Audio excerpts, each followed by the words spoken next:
je lisais dans les évangiles, enfin dans l'histoire de Joseph, le père de Jésus, père de chair.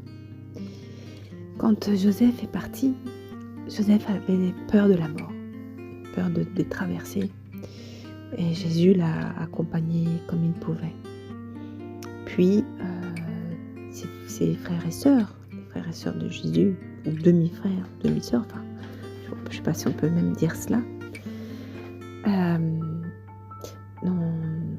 ont vécu la tristesse, comme Jésus et comme Marie, ont vécu la séparation.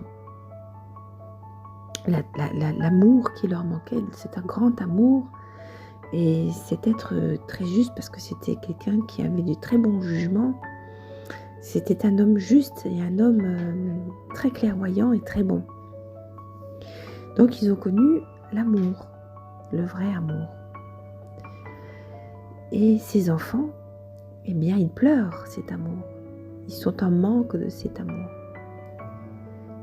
Cette séparation, ça permet de révéler l'amour.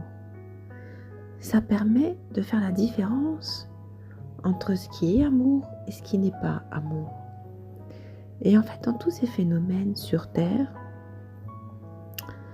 la dualité, la privation, la séparation, ça permet de toujours mieux révéler ce qu'est le Père.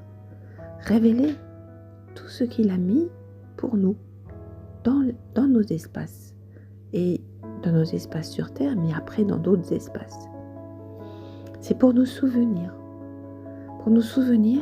que le Père très haut, lui, il a au moins autant d'amour que Joseph pour ses enfants. C'est un monde dans lequel tout est mis en évidence. On fait une privation, c'est pour mettre en évidence ce que tu n'as pas, pour le définir, pour le faire exister. Sinon, il serait passé aux oubliettes. On penserait que c'est un dû. C'est pas un dû.